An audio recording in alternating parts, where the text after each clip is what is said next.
স্বপ্ন দেখতে নয়, পূরণ করতে হয়। আর সেই পূরণ করার লক্ষ্যেই এগিয়ে যাচ্ছে ইনশাআল্লাহ। সো আজকে যেই ঘরটা আপনাদেরকে দেখাইছিলাম এতদিন ধরে, সেটা সম্পূর্ণ হয়ে গেছে গাইজ। আর এখন যে খড়িগুলো আছে পাশের ঘর থেকে, এইগুলা সব সরায় নিতেছি। পাশাপাশি হচ্ছে গিয়া এই ঘরের যে লাইনটা আছে আগে দেওয়া ছিল, ওইটা রাইখা দিলাম। তারপর হচ্ছে গাইজ এইটা টিন যেটা আছে এটা কাইটা ফেলাবো। শখের ঘর, অনেক শখ করে আমার আব্বু দিছিল গরু উঠাইবো। সো আমি মুরগি উঠানোর জন্য এই ঘরের টিন যেটা আছে ওইটা কাইটা ফেলাইতেছি।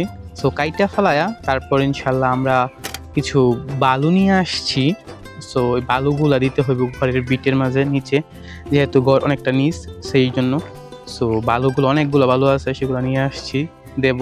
তারপর ইনশাল্লাহ যাব ইট বা এগুলো আনতে। আজকে আমরা যাচ্ছি আমার ঘরের ইটের জন্য, কারণ কিছু ইট কম হয়েছে আর এগুলা আসলে দিতে হইব আর কি, ডাইরেক্ট যেটা বলে আমাদের এলাকায় ওইটা দেওয়ার জন্য। সো বাজারে যাই দেখি আসলে ইট কত কইরা আর কি কি লাগে। সো আপনাদের সাথেই থাকেন এবং পুরো ভিডিওটা দেখেন।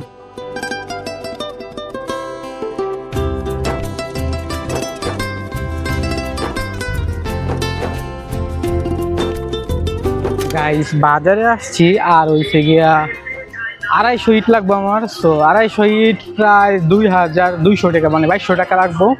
সো এখন গাড়ি খুঁজতেছি, গাড়ি খুঁজে পাইলে তারপর ইনশাল্লাহ নিয়ে যাবো। সো সাথেই থাকেন। আলহামদুলিল্লাহ গাইজ, গাড়ি পাইছি। সো এখন সিমেন্ট আর হচ্ছে গিয়ে ইট আমাদের নিয়ে আসতে হইব। সো বাড়িতে নিয়ে আসছি, জিনিসগুলো সব রাইখা দিব ইনশাল্লাহ সুন্দরভাবে গুছায়া, যাতে কালকা মিস্ত্রি সাহেব আসলে আমরা সুন্দরভাবে ঘরটার দায় পুরোটা পাকা করতে পারি।